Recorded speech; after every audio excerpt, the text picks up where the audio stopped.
इतना बड़ा भगवान कितने विवाह है फिर भी भगवान मुस्कुरा रहे हैं। और आपका एक विवाह होने के बाद जो हंसी गायब हुई आज तक लौटी ही नहीं।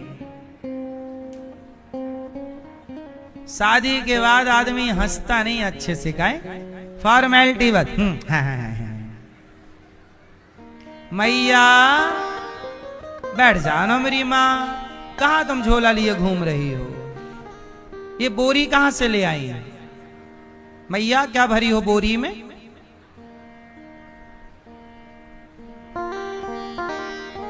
धाम में आके भी गठरिया नहीं छूटी तुम्हारी यहाँ है। यहां भी पाप की गठरी ले ही आई।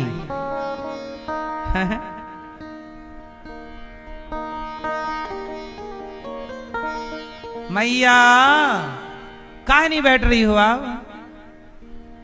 और किसी को उठा रही हो?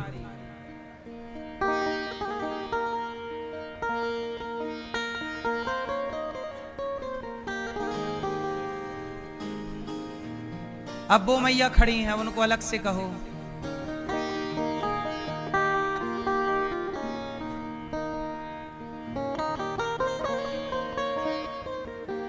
कितना धीरे चलती हो मेरी माँ। लो यहां से आगे 2 कदम चली फिर खड़ी हो गई। हाँ ये तो भारतीय रेल हो गई। थोड़ा चली पांव फिर खड़ी हो गई, फिर चली पांव।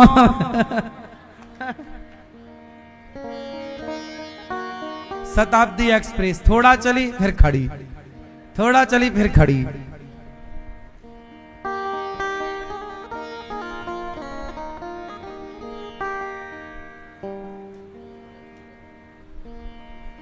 लाल मैया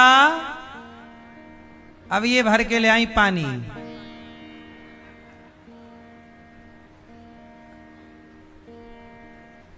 लो सुन लो मेरी माँ,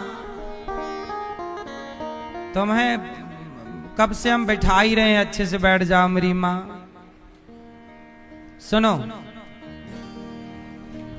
भगवान के इतने सारे विवाह होने पर भी भगवान क्या कर रहे हैं? क्या कर रहे हैं? आप मुस्कुराते नहीं हैं भैया। ये हंसी असली है कि नकली है? असली है, हैं? आज ही आई। लो शादी के बाद आज ही हंसे, हैं? आते रहा करो, हम हंसाते रहेंगे आपको।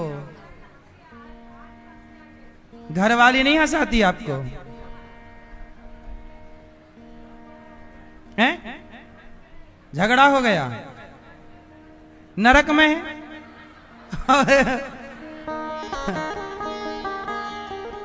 देख लो मैया, इतनी अच्छी मैया पत्नी।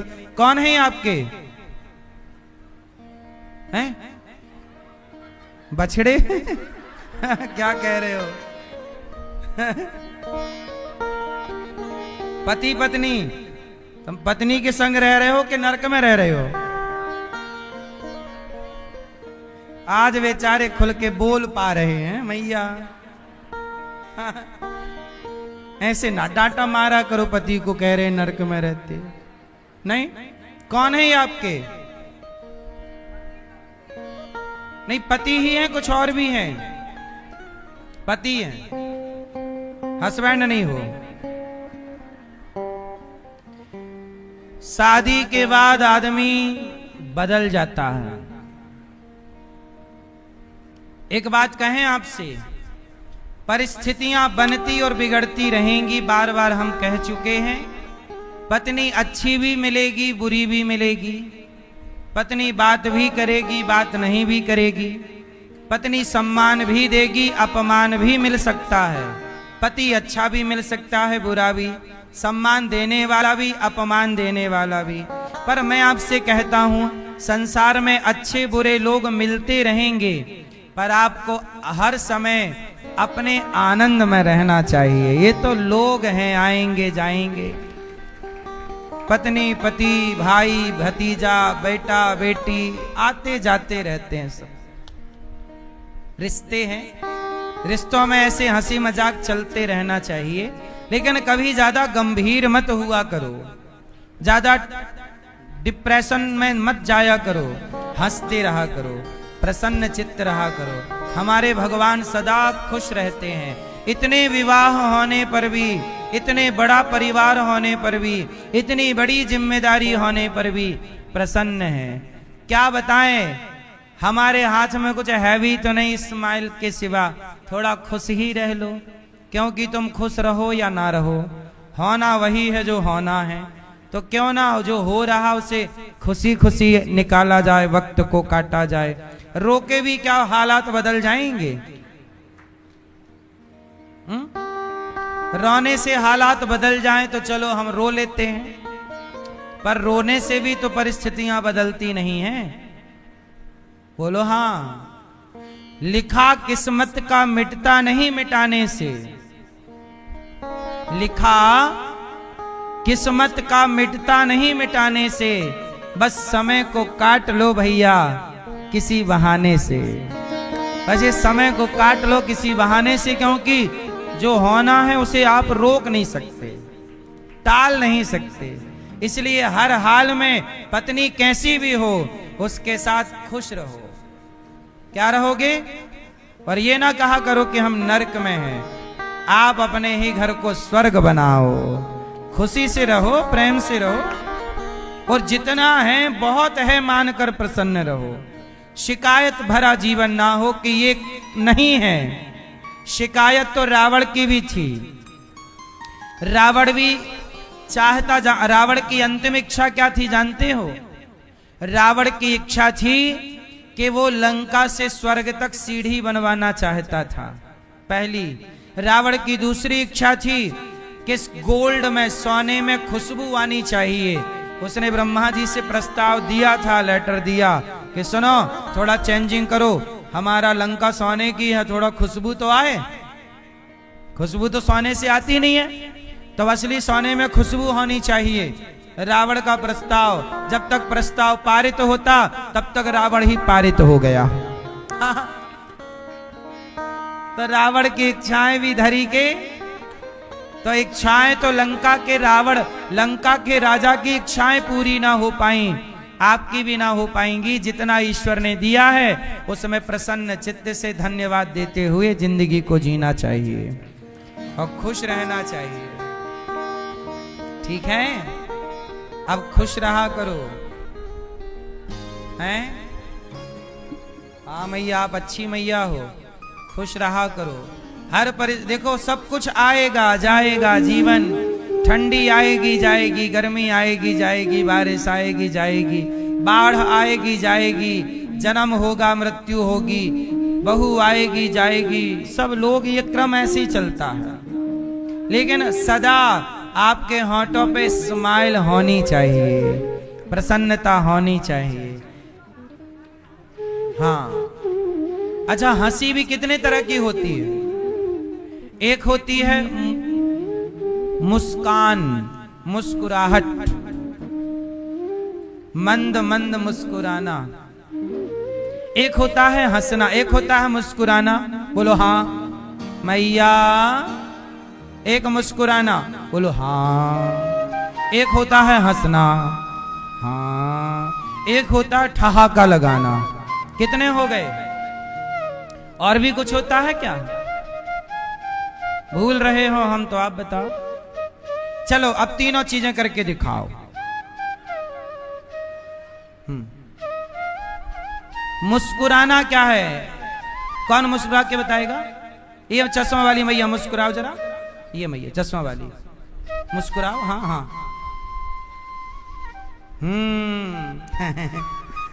ये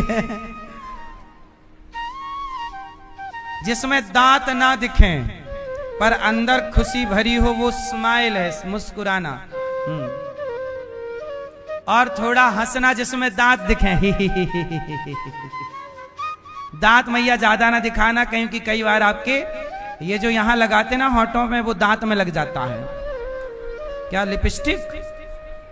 मैयाओं के साथ ये बड़ा समस्या है। बेचारी होंठों पे लिपस्टिक लगाती हैं, वो दांत तक चली जाती है। और कई मैया तो दांत पोंछना भूल जाती हैं। तो फिर वो जब भी जहां जाके हंसती है वहां दिख जाता है कि लिपस्टिक लगी है। मैयाओं के साथ भी क्यों, कितना संघर्ष भरा जीवन है आपका। हाँ, लिपस्टिक लगा के फिर दांत पोंछो। स्त्री होना भी कितना कठिन है, क्यों?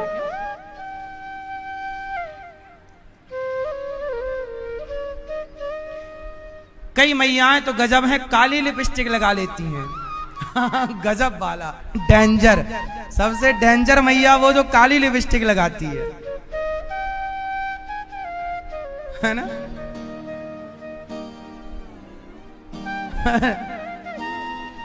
क्यों लगाती ना कुछ मैया काली।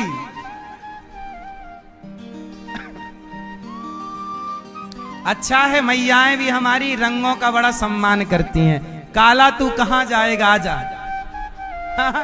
तेरा भी सम्मान है। तो काले रंग को कोई सम्मान दे ना दे, हमारी मैयाएं होंठों पे लगा लेती हैं।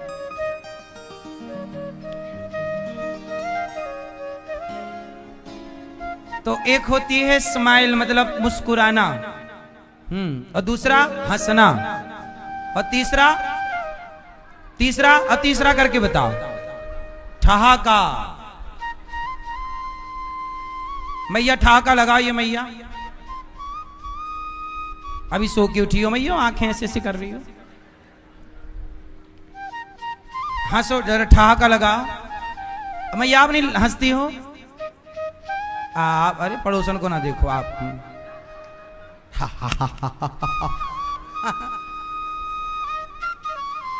ठहाका लगाना, ठहाका ऐसा नहीं होता, लेकिन ठहाका का मतलब होता हंसते हंसते पेट दर्द हो जाए।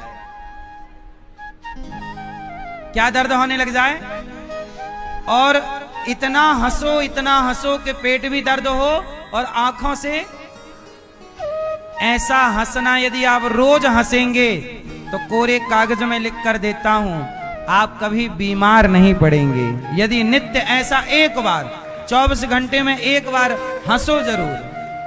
इतना रुपया पैसा कमाते हो, थोड़ा खुश भी रहा करो, हंसा करो, अच्छी बातें किया करो, ऐसी बातें थोड़ा करो जो हंसी आए। पत्नी के साथ, बच्चों के साथ थोड़ा हंसो, हंसाओ।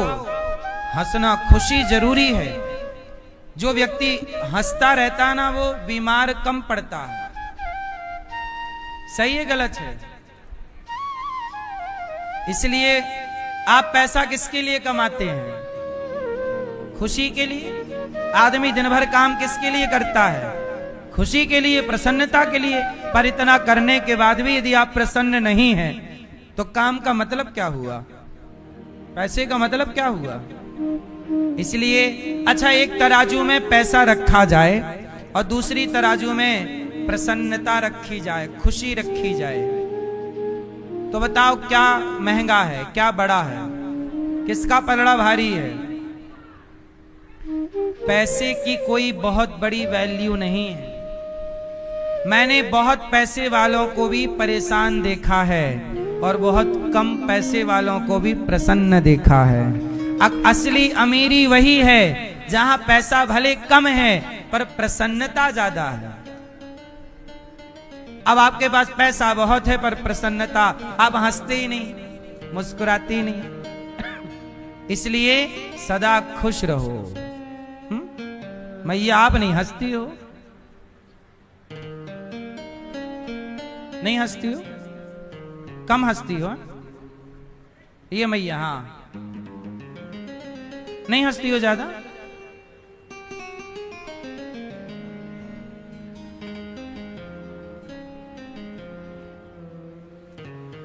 तो भगवान के 16,108 विवाह हुए, पर हर रानी के साथ भगवान प्रसन्न हैं। 16,108 महल बनाए, हर रानी 16,108 रूप हैं भगवान के।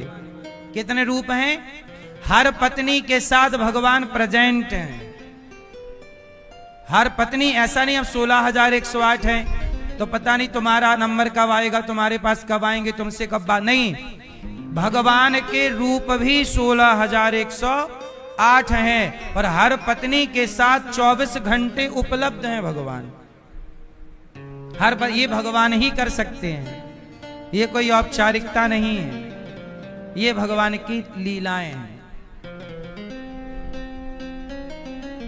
अब एक दिन क्या हुआ, होली आई, तो होली में क्या हुआ कि रुक्मणी जी गई, अष्टपट रानी रुक्मणी जी, सत्यभामा जी, यमुना कालिंदी जी, सब लक्ष्मणा सत्या सब गई और भगवान श्री कृष्ण को पकड़कर, होली थी, पूरे द्वारिका में होली खेली जा रही थी, तो भगवान को पकड़ करके भगवान की पत्नियों ने एक पत्नी ने दो में मिलके एक हाथ को पकड़ा, ऐसे भगवान को पकड़ लिया, किसी ने पांव किसी ने हाथ, और बाल्टी में रंग लाई घोलकर रुक्मणी जी, और भगवान के ऊपर से रंग डाल करके और भगवान श्री कृष्ण को गीला किया, होली खेली, और सारी पत्नियां अब भागी, रुक्मणी जी भागी, और जब रुक्मणी जी भागी तो भगवान श्री कृष्ण पीछे पीछे दौड़े, और पीछे दौड़े तो बाकी तो सब भाग गई, रुक्मणी जी पकड़ में आ गई। और जब रुक्मणी जी पकड़ में आई तो भगवान ले गए, अब वहां रंग बंग तो था नहीं, तो भगवान ले गए द्वारिका समुद्र के किनारे, भगवान ले गए और समुद्र में ले जाके भगवान ने मां रुक्मणी जी को पानी में भिगा दिया, पानी में डाल दिया। तो अब रुक्मणी जी पानी भर भर के अपने हाथों में भगवान की ओर, भगवान जल भर के रुक्मणी जी की ओर, इस तरह की ये जल विहार लीला भगवान की चल रही है। भगवान हर उत्सव मनाते हैं। देखो अपनी पत्नी पति कैसे खुश हैं, आप भी थोड़ा ऐसे खुश रहा करो। आप लोग अपनी पत्नियों से बस लड़ते रहते हो, लड़ते रहते हो, आप अपने पति से बस शिकायत करती रहती हो। अरे रिश्ते शिकायत और लड़ने के लिए नहीं, रिश्ते प्यार के लिए हैं, रिश्ते समय आनंद से बिताने के लिए हैं, क्योंकि ये रिश्ता आज है, पता नहीं कल आप दो में से कौन रहे कौन ना रहे। इसलिए जब तक साथ हो प्रेम मोहब्बत से रहो, क्योंकि एक बिछड़ ही जाता है एक समय बाद। बोलो हाँ कि ना। इसलिए अपने रिश्तों को जो समय लड़ाई झगड़े में जाता है ना, वो प्यार मोहब्बत से गुजारा करो। समझदारी से रिश्ते बहुत अच्छे होते हैं, और अज्ञानता मूर्खता से रिश्ते कचरा बन जाते हैं, कचरा। ठीक है। अब एक दिन क्या हुआ, भगवान श्री कृष्ण अनिरुद्ध का विवाह उषा के संग कराते हैं बाणासुर पर कृपा करके। तो अनिरुद्ध का विवाह कौन है? अनिरुद्ध भगवान कृष्ण के पुत्र प्रद्युम्न, प्रद्युम्न के पुत्र अनिरुद्ध, और अनिरुद्ध के पुत्र हुए हैं वज्रनाभ। ऐसा भगवान ने बाणासुर पर कृपा की। एक राजा थे, राजा नृग, उनका नाम था नृग। वो गाय का खूब दान करते थे, गौदान। पर एक दिन क्या हुआ, गाय का दान किया और गैया छूट करके ना, वो पंडित जी लेकर के गए कि उनके खूंटे से छूट करके राजा के पास फिर वो गाय आ गई, और राजा नृग ने एक अपराध कर दिया। एक छोटा सा अपराध हो जाने के का, गौदान तो किया पर राजा होने के कारण वो एक न्याय नहीं कर पाए थे, जिसके कारण राजा नृग को गिरगिट बनना पड़ा।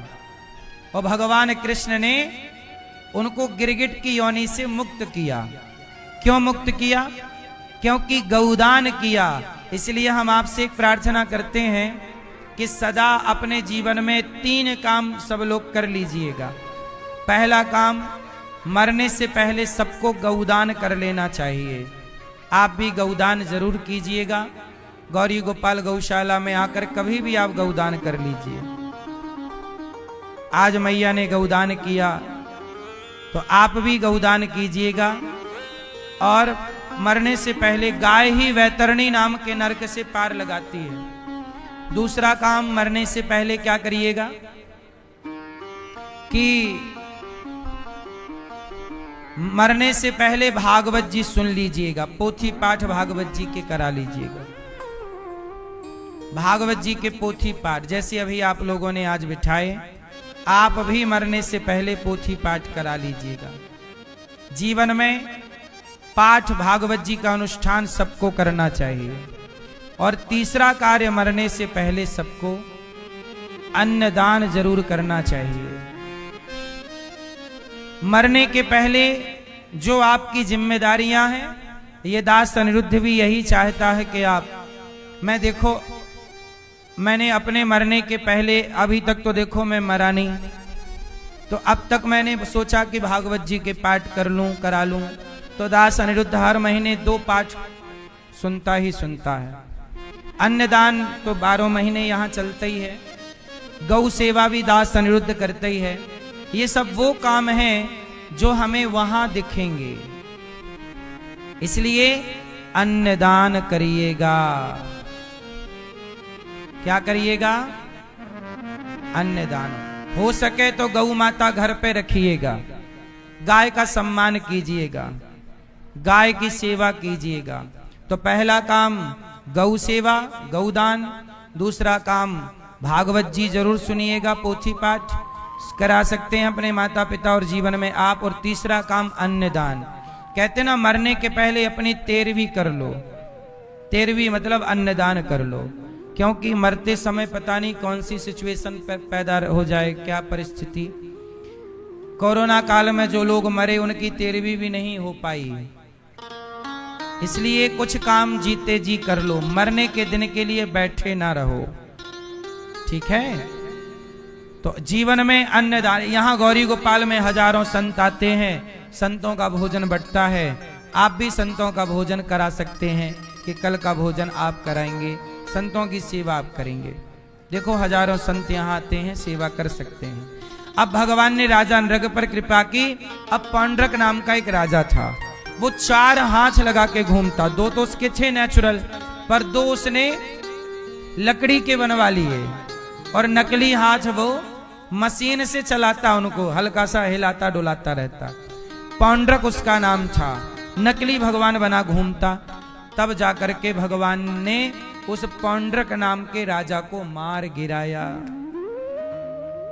आज के युग में सबको क्या बनना है? भगवान। इसलिए आपसे मैं एक प्रार्थना कर दूं कि किसी को भी भगवान मान लेना ये भी अपराध है। क्यों मैया? जैसे आप किसी को भी अपना पति बना लो, ये अपराध है कि नहीं? भाई आपका पति कोई भी तो नहीं हो सकता, जो है वही हो सकता है। जो आपका पति है वही आपका पति हो सकता है, कोई भी आपका पति नहीं हो सकता। बोलो हाँ। ऐसे ही कोई भी भगवान नहीं हो सकता, जो भगवान है वही भगवान रहेंगे, कोई भी भगवान नहीं हो सकता। आजकल लोग किसी को भी भगवान बता देते हैं, ये भगवान ये भगवान। कोई व्यक्ति कभी भगवान नहीं हो सकता। पौंड्रक जो है वो नकली बना घूमता, भगवान ने मार गिराया। सोचिए, भगवान के टाइम पर भी नकली भगवान थे, तो आज नकली भगवान हो जाए कोई, तो इसमें कोई आश्चर्य है? इसलिए आज भी नकली भगवान, आजकल देखो ना, सब लोगों के अलग अलग भगवान हैं, सबके अलग अलग। अब जैसे कुछ लोग कहते हैं कि ये बाबा जी भगवान हैं, कोई कह रहे हैं कि ये साईं बाबा को कुछ लोग भगवान कह रहे हैं। साईं बाबा को कुछ लोगों ने कह दिया, कुछ लोगों ने दूसरे बाबा को कह दिया, कुछ लोगों के तीसरे बाबा हैं, कुछ लोगों के चौथे। ऐसे कितने बाबा हैं जिनके शिष्यों ने, जिनके लोगों ने उनको क्या मान लिया? भगवान। अरे भाई, कोई भी व्यक्ति भगवान नहीं हो सकता। हो सकता है? भगवान सदा से हैं। जैसे गंगा, कोई भी नदी गंगा नहीं हो सकती, गंगा सदा से है। आपको गंगा बनाने की जरूरत नहीं है। नहीं आप कहो देखो हमने ये गंगा बनाई है, भाई तुम्हारे बस की नहीं है गंगा। जो गंगा सदा से है उसे ही गंगा मानो, जो यमुना सदा से है उन्हें ये यमुना मानो, जो प्रयागराज सदा से हैं उन्हें ही प्रयागराज मानो। ऐसे ही जो भगवान सदा से हैं, नारायण, राम, कृष्ण, वही सदा से हैं, वही भगवान है। कोई व्यक्ति ये दावा कर दे कि मैं भगवान हूं तो वो दावा गलत है।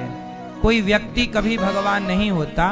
पर यदि आप किसी व्यक्ति को भगवान मान लेते हैं और भगवान के समकक्ष रख देते हैं, तो अब एक उदाहरण से मैं आपको ये बात समझा दूंगा कि देखो, आपके पति की बराबरी क्या दूसरा पुरुष कर सकता है कि भाई तुम भी हमारे पति के जैसे हो? तो जो सम्मान, जो चीज पति के लिए है वही उस आदमी के लिए हो, तो इससे पति नाराज होगा कि खुश होगा? ऐसे ही जैसे पति के समकक्ष कोई हो नहीं सकता, पति के जैसा कोई हो नहीं सकता, ऐसे भगवान के जैसा भी कोई हो नहीं सकता।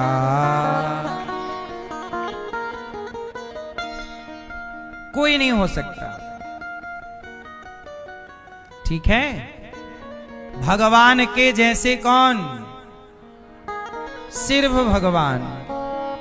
कोई व्यक्ति कभी भगवान के जैसा नहीं है। ठीक है? केवल भगवान ही भगवान है, कोई व्यक्ति कभी भगवान नहीं हो सकता। कितने लोगों को बात समझ में आ गई? हाँ, बोलो राधे राधे।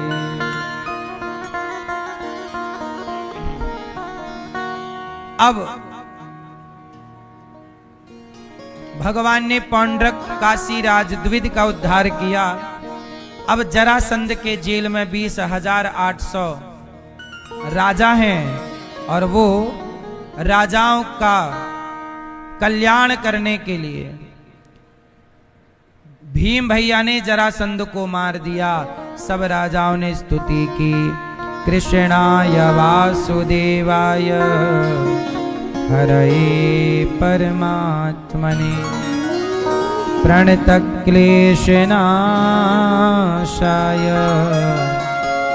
गोविंदाय नमो नमः।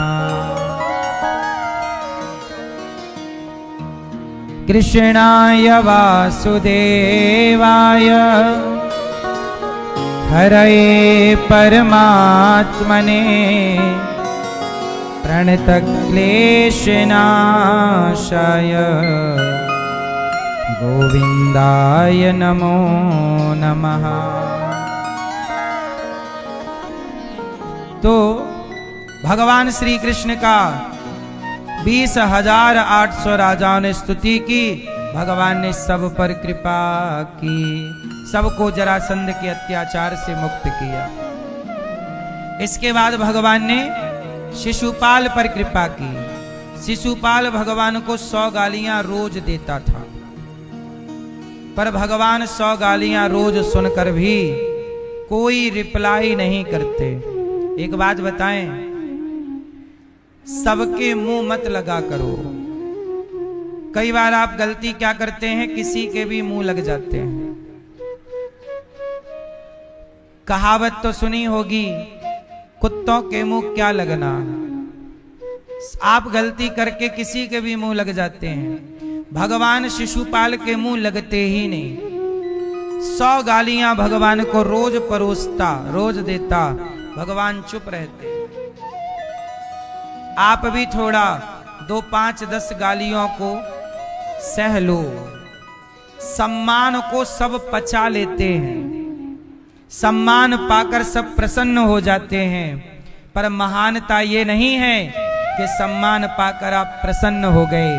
महानता तो ये है कि अपमान पाकर भी आप प्रसन्न रहें। ये आपकी महानता है। सम्मान पाकर आप खुश हैं, ये बहुत बड़ी बात नहीं, क्यों? पर अपमान पाकर भी आप हैप्पी हैं, ये आपकी क्या है? महानता। इसलिए आप महान बनना चाहें तो क्या करें? सम्मान अपमान दोनों को बराबर मानो। जो व्यक्ति समझदार होगा, जो भक्त होगा, वो अपमान से परेशान नहीं होगा। अपमान से परेशान कौन है? जो भक्त नहीं है। जो भक्त होगा वो समझ लेगा कि तेरे फूलों से भी प्यार और तेरे कांटों से भी सम्मान। मैं आपको कई बार बता चुका हूं, 6 चीजें भगवान के हाथ में होती हैं। कौन कौन सी? हानि, बोलो हानि, लाभ, जीवन, मरण, यश, अपयश। 6 चीजें किसके हाथ में? हानि और लाभ। आज मुझे कितना लाभ होगा, कितनी हानि होगी, मैं अपना कर्म करूं, मैं अपना काम करूं, क्या मिलेगा क्या नहीं मिलेगा, ये भगवान पर छोड़ देना चाहिए। हानि, लाभ और जीवन और मृत्यु, ये किसके हाथ में है? भगवान के।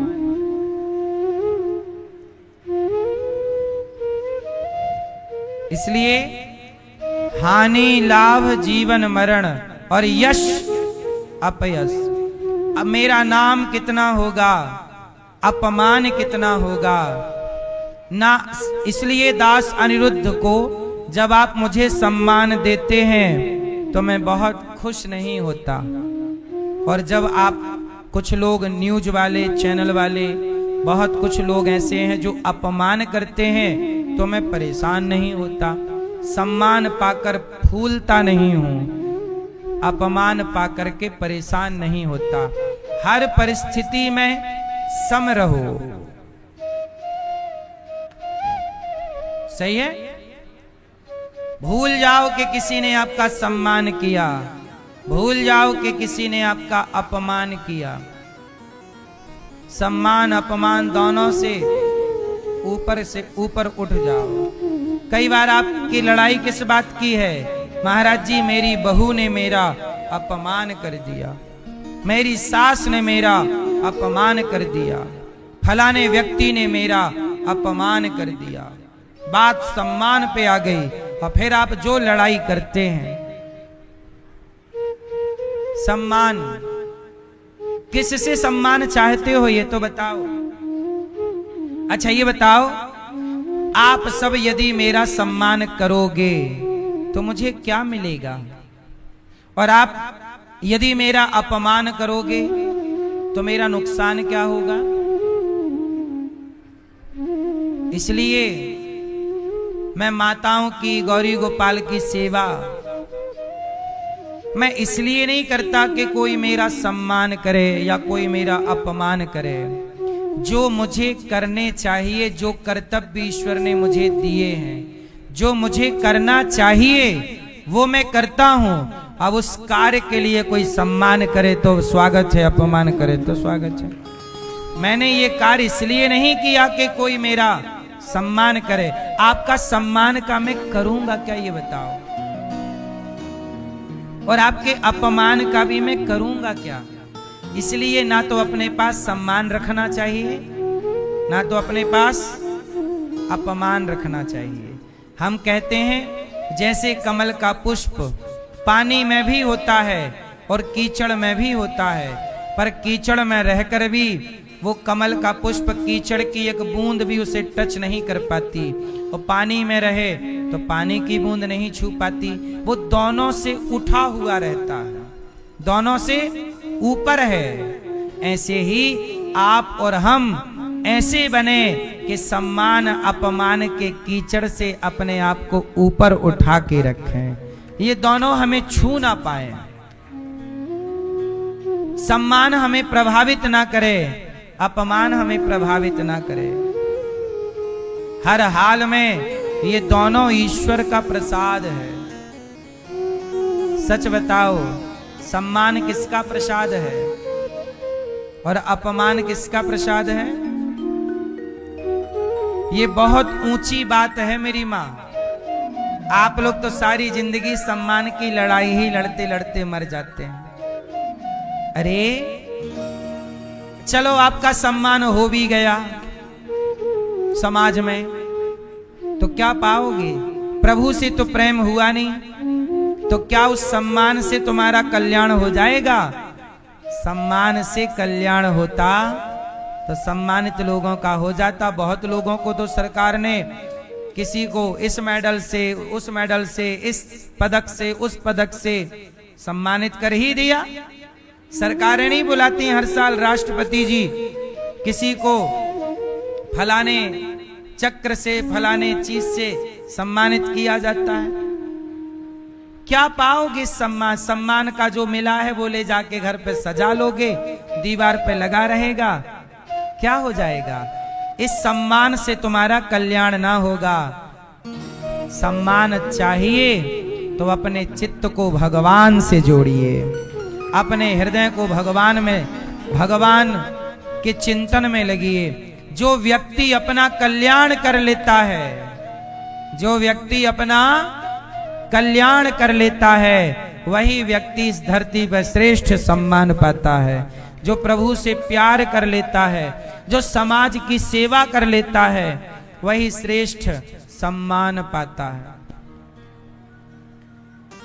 इसलिए कहता हूं कि आप लोग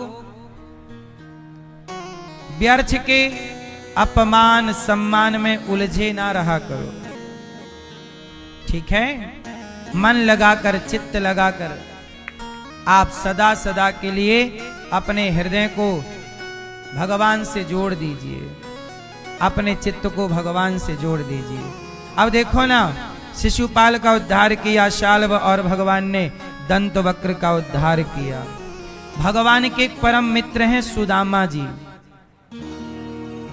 कृष्णस्यासीत् सखा कश्चित् ब्राह्मणो ब्रह्मवित्तमः विरक्त इंद्रियार्थेषु प्रशांतात्मा जितेंद्रियः। सुदामा जी एक ब्राह्मण है, सुदामा जी उनका नाम है। फटे पुराने कपड़े पहनते हैं, कुचैलम मलिनम, फटे पुराने कपड़े धारण करते हैं सुदामा जी। और भगवान के परम भक्त हैं, श्रेष्ठ सुदामा जी। सुदामा जी से बड़ा भक्त इस धरती पे अब मिलना बड़ा मुश्किल है। फटे पुराने कपड़े पहनते हैं, भिक्षा मांग कर लाते हैं, जो मिल जाए भोग लगाकर बच्चों को खिलाते हैं। कई बार भूखा सोना पड़ता है। भगवान भी अपने भक्तों की परीक्षा लेते हैं। आपको उस परीक्षा में पास होना पड़ता है। कई बार आपके जीवन में अपार दुख आ जाता है। आप कहते हैं मैंने तो इतनी पूजा की, मैंने तो इतना पाठ किया, फिर मेरे जीवन में दुख आ गया। राम जी के गुरु को जानते हो? क्या नाम है? वशिष्ठ मुनि। ये वशिष्ठ मुनि वही हैं जो राम के गुरु हैं, जो राम के गुरु जी हैं। राम के गुरु वशिष्ठ जी, और वशिष्ठ जी के 100 पुत्र हैं, पर विश्वामित्र जी ने वशिष्ठ जी के 100 पुत्रों की हत्या कर दी। जरा सोचिएगा, वशिष्ठ जी के पुत्रों की हत्या हो गई। किसके पुत्रों की? वो वशिष्ठ जी जो भगवान के गुरु हैं। कई बार आप कहते हो कि हम तो इतने बड़े भक्त हैं, हम तो इतनी भक्ति किए, हमारे साथ ऐसा क्या हो गया, हमारे साथ ऐसा क्यों हो गया? नहीं, क्यों हो गया आपके साथ ऐसा? आप उत्तर खोजते हैं।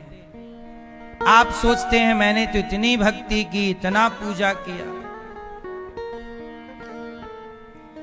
कई बार आपको जो ईश्वर ने दिया है, जितना आप उतने के भी काबिल थे नहीं, परंतु आपने भक्ति बहुत की है। उस भक्ति के बल से आपको वो सब चीजें मिलती हैं, पर आप भगवान के हिसाब किताब को समझ नहीं पाते, है ना? आप ईश्वर के से हिसाब को नहीं समझते। कई बार आप कहते हैं मैंने इतनी भक्ति की, मेरे साथ क्यों हो गया? अरे जो जितनी आयु लेकर आता है वो उतनी रहता है, चाहे वो किसी के भी घर में आए। वशिष्ठ जी से बड़ा कौन?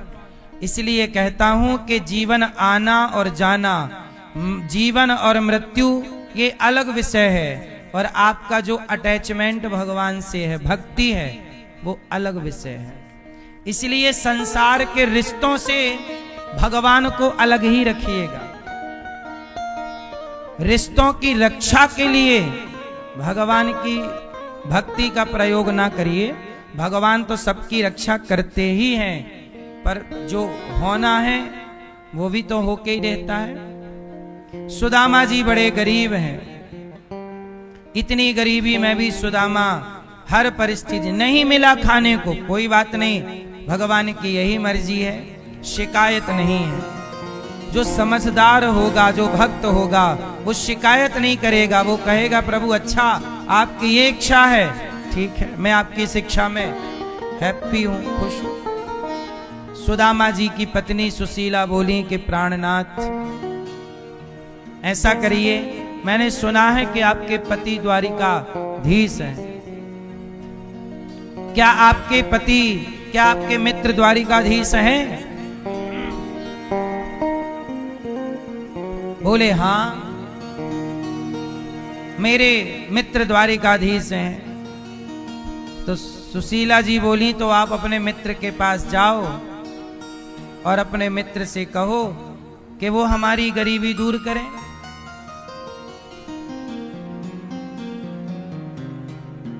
सुदामा जी बोले कि देवी, मैं भगवान के पास इसलिए नहीं जा सकता कि मैं गरीब हूं तो मेरी गरीबी आप दूर कर दीजिए। सुदामा जी गरीब तो हैं, पर वो भगवान से भी मांगते नहीं। भक्त ऐसा होता है कि स्वाभिमानी, मांगेंगे नहीं। आपका मन हो तो दो, नहीं मन तो मत दो। भगवान से भी नहीं मांगता भक्त। प्रभु हम आपकी भक्ति, आपसे प्रेम इसलिए नहीं करते कि आप हमें कुछ दो, इसलिए आपसे कहता हूं कि आप हमें कुछ दो। इसलिए भजन नहीं, बल्कि इसलिए भजन है कि आप मिल जाओ, आपसे कोई वस्तु नहीं चाहिए। भगवान का भक्त भगवान से भी कुछ नहीं चाहता, कुछ नहीं चाहता। हमें ये वस्तु नहीं चाहिए, वो वस्तु नहीं चाहिए। पत्नी बोली अच्छा दर्शन तो कराओ। अच्छा ठीक है, मैं दर्शन करने जाता हूं। सुदामा जी दर्शन करने के लिए चले। बोले खाली हाथ कैसे जाएं? बोले 4 मुट्ठी चिवड़ा, चावल, पोहा, जो भी आप समझें, 4 मुट्ठी चिवड़ा लेकर के, और 4 मुट्ठी चिवड़ा लेकर के सुदामा जी ऐसे कांख में दबाए और चल पड़े। चले श्याम सुंदर से मिलने सुदामा, गाते हुए मन में हरे कृष्ण रामा। सुदामा जी चले 4 मुट्ठी चिवड़ा लेकर के। रास्ता तो पता नहीं, पर चल रहे हैं। जब भक्त चल पड़ता है तो भगवान कृपा करके स्वयं, भगवान कृपा करके स्वयं उस भक्त को अपनी मंजिल तक पहुंचाते हैं। सुदामा जी चले, भगवान गाड़ी लेकर के आए और गाड़ी लेकर के आए। कहा बाबा कहां जा रहे हो? बोले मैं द्वारिका जा रहा हूं। कहा कि चलोगे द्वारिका?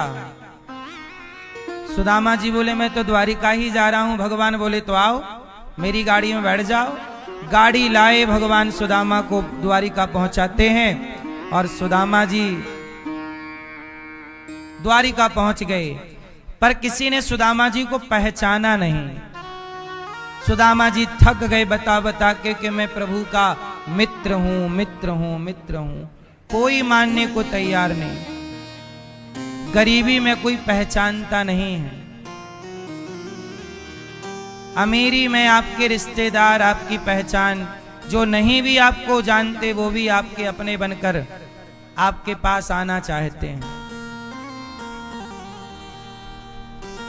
गरीबी गरीबी देने वाले किसी को गरीबी न दे, जान ले ले मगर बदनसीबी न दे। जानते हो इस संसार का सबसे भयंकर रोग क्या है? इस संसार का, इस धरती का सबसे भयंकर रोग है गरीबी।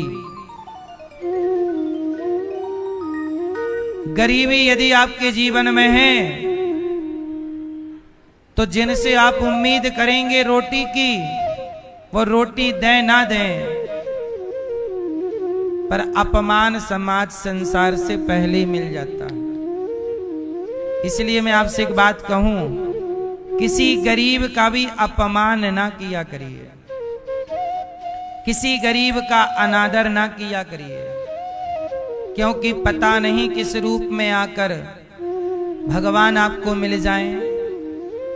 गरीबी सुदामा जी की देख लीजिए ना, अपमान पे अपमान मिल रहा है, लेकिन भगवान परीक्षा बहुत लेते हैं। सुदामा के धैर्य की, रोटी नहीं भूख की परीक्षा। बच्चे भूख से तड़प रहे। इतनी परीक्षा लेने के बाद अंत में सुदामा जी जब द्वारिका पहुंचे, द्वारपालों ने कहा कहां जाना है? बोले कृष्ण से मिलना है, आप जाकर कह दो। द्वारपाल ने कह दिया, सुदामा जी बता रहे हैं, हाँ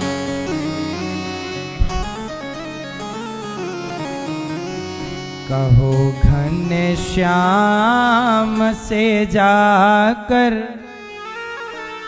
तुम्हारा यार आया है, तुम्हारा यार आया है।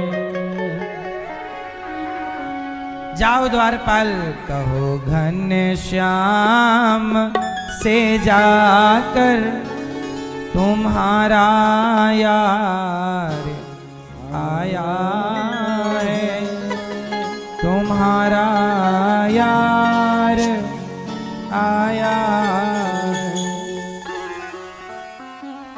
हुई दुर्बल मेरी हालत, पड़े हैं पाँव में छाले, पड़े हैं पाँव में छाले।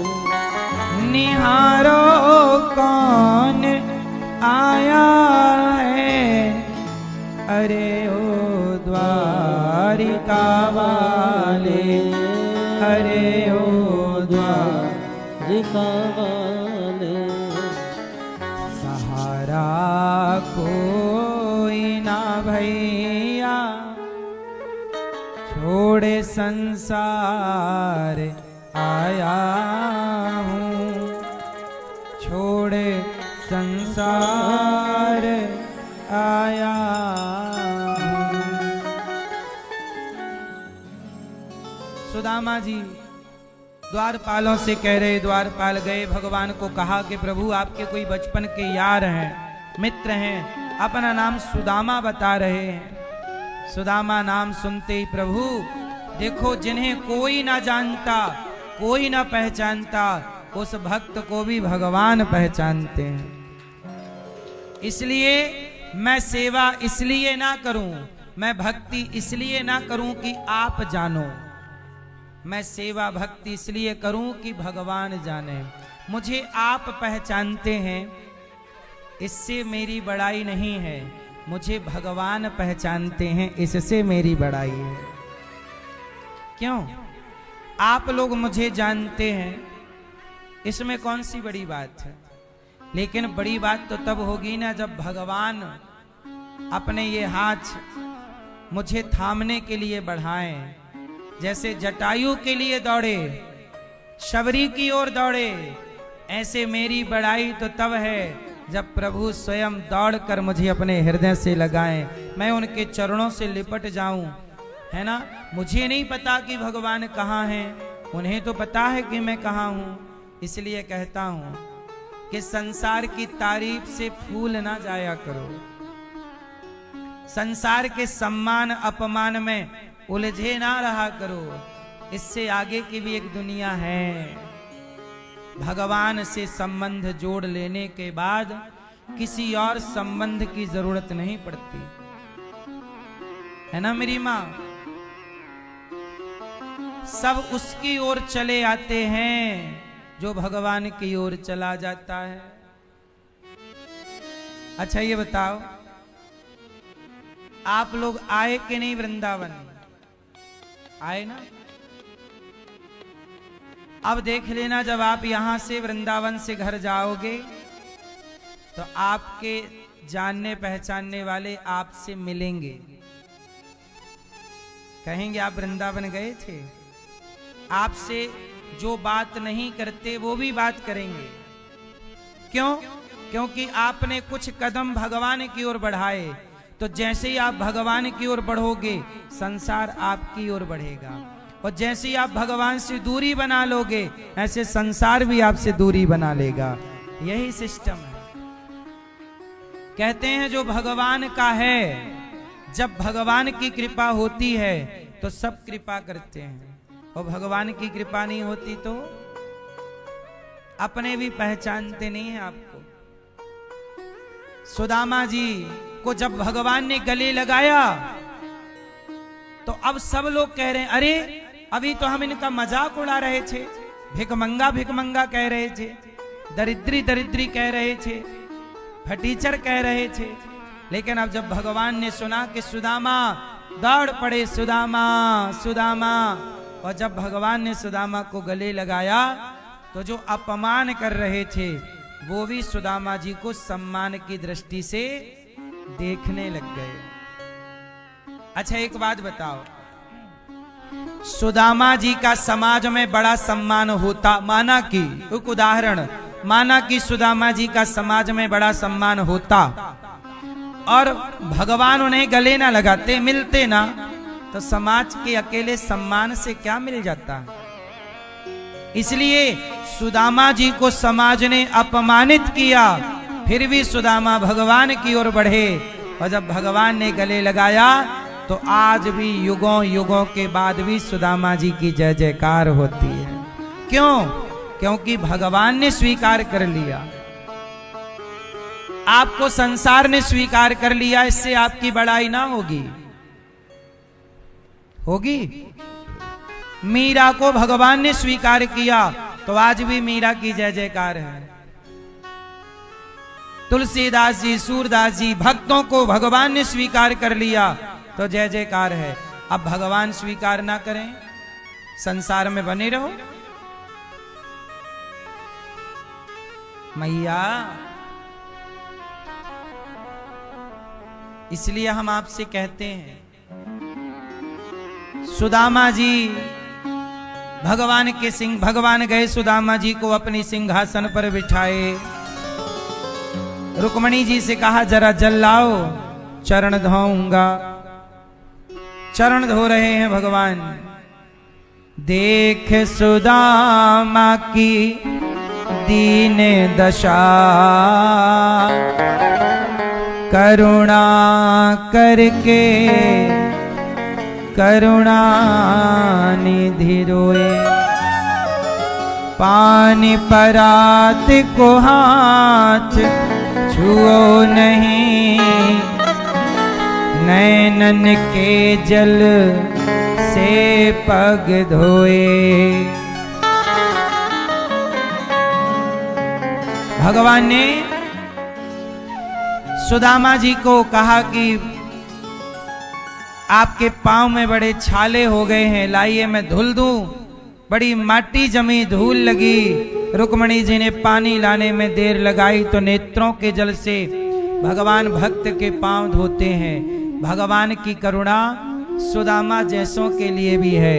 सुदामा जैसे भिखारियों को भी यदि गले लगाते हैं भगवान, तो समझ लीजिए कि भगवान वस्तु के भूखे नहीं हैं, सच्चे प्रेम के भूखे हैं, भाव के भूखे हैं। इसलिए भगवान को कोई भी पा सकता है।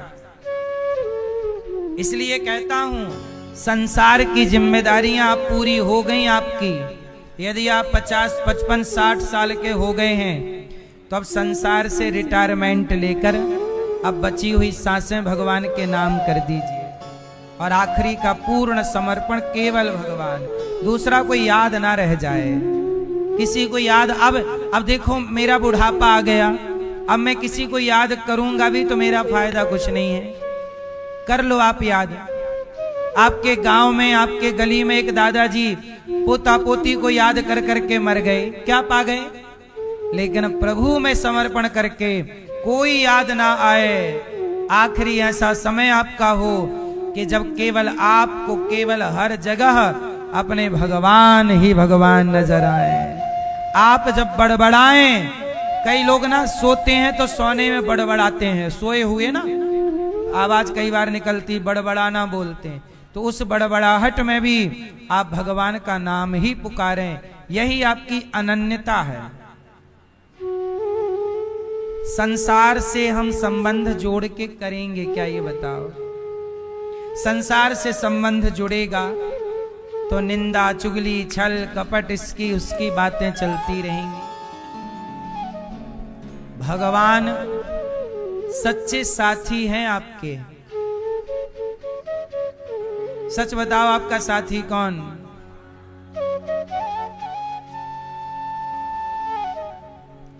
इसलिए भगवान से कहो,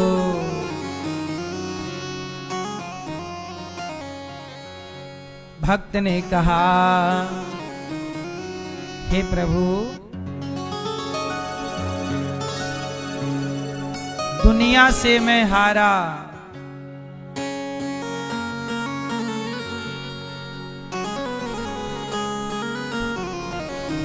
दुनिया से मैं हारा तो आया तेरे द्वार, और यहाँ से भी घर जो हारा, कहाँ जाऊंगा सरकार। दुनिया से मैं हारा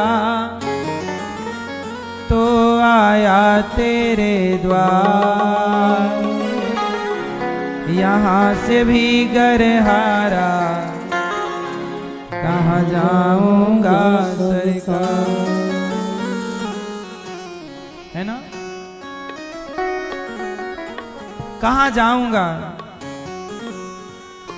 भगवान से प्रार्थना यही करिए कि प्रभु आपका दर छोड़ के हमें कहीं जाना ना पड़े।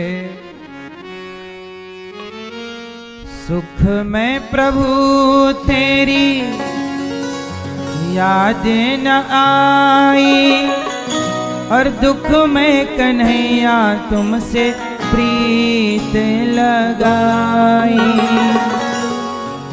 सारा दोष है मेरा, मैं करता हूँ स्वीकार।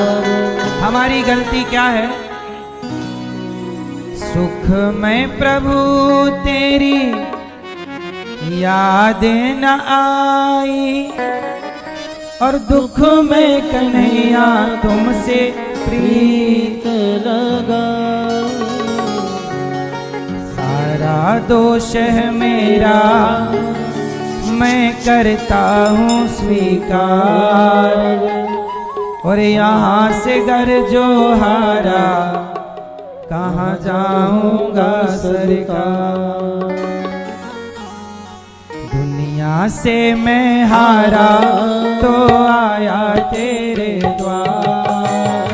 दुनिया से मैं हारा तो आया तेरे द्वार। यहाँ से मैं जो हारा, कहाँ जाऊंगा सरकार। यहाँ से घर जो हारा, कहाँ जाऊंगा सरकार। दुनिया से मैं हारा तो आया तेरे द्वार। यहाँ से मैं हारा तो आया तेरे द्वार। यहाँ से भी घर हारा, कहाँ जाऊंगा सरकार। हो दुनिया से मैं हारा तो आया तेरे द्वार। यहाँ से घर जो हारा, कहाँ जाऊंगा सरकार। जय हो।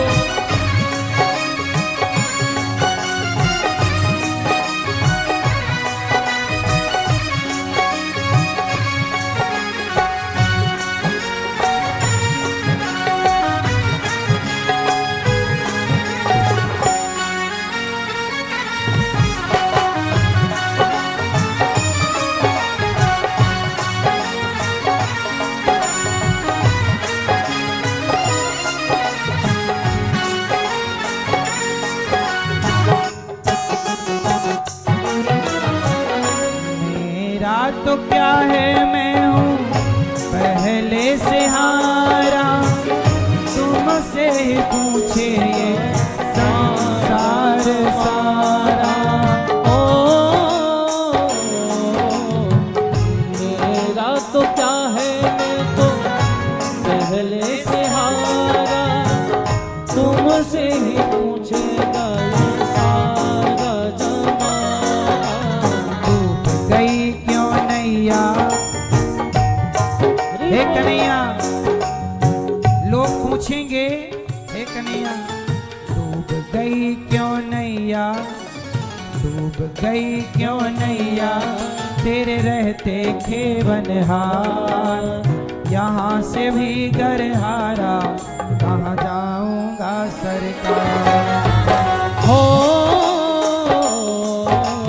दुनिया से मैं हारा तो आया तेरे द्वार। यहाँ से घर जो हारा, कहाँ जाऊंगा सरकार। यहाँ से घर जो हारा, कहाँ जाऊंगा सरकार।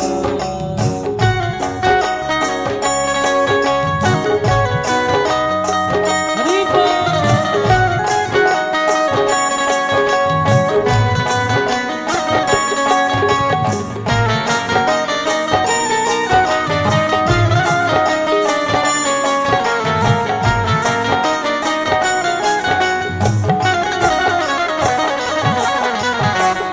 सब कुछ गवाया बस लाज बची है, तुम पे कन्हैया मेरी आस बंधी है।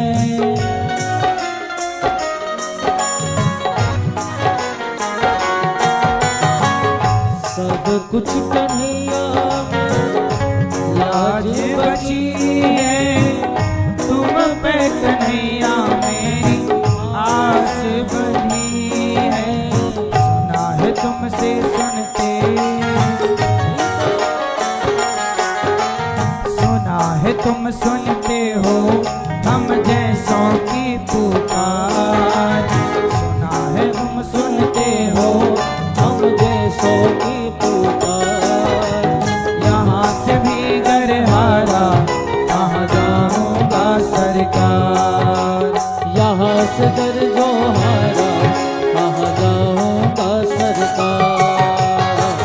यहाँ से मैं हारा तो आया तेरे द्वार। यहाँ से मैं हारा तो आया तेरे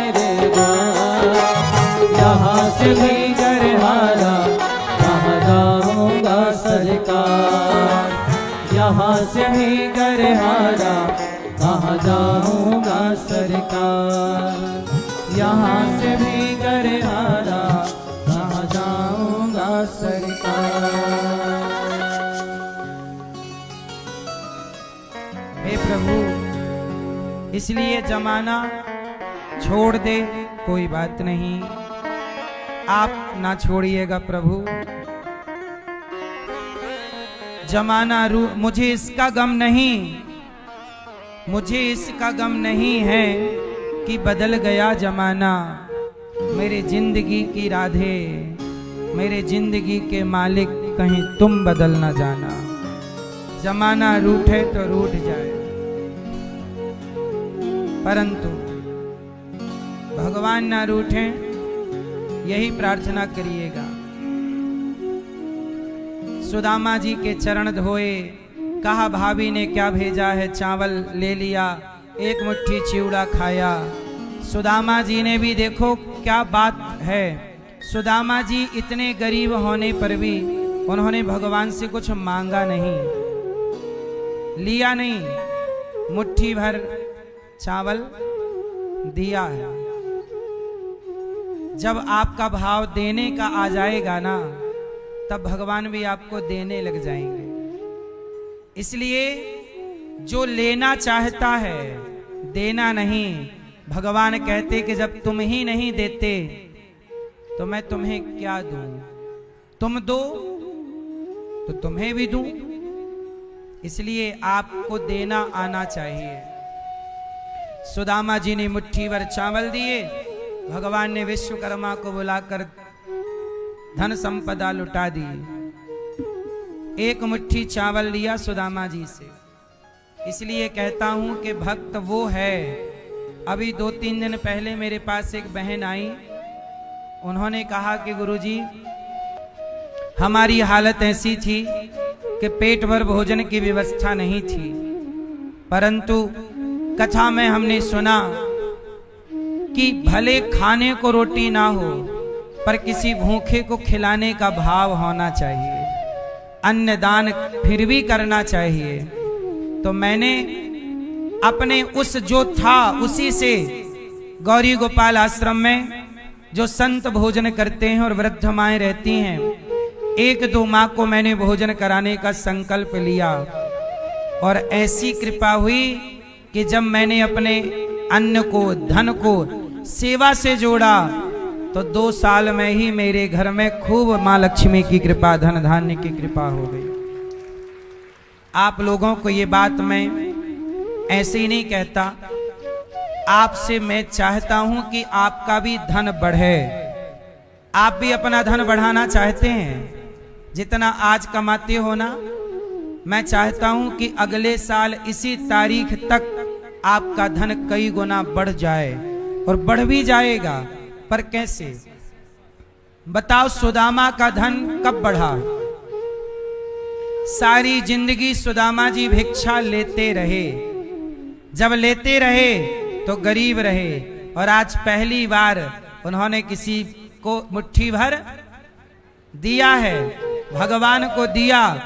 भगवान कहते हैं सुदामा जी, जो केवल लेता है वो सदा गरीब रहता है, और जो देना सीख लेता है उसे मैं भी देना सीख जाता हूं।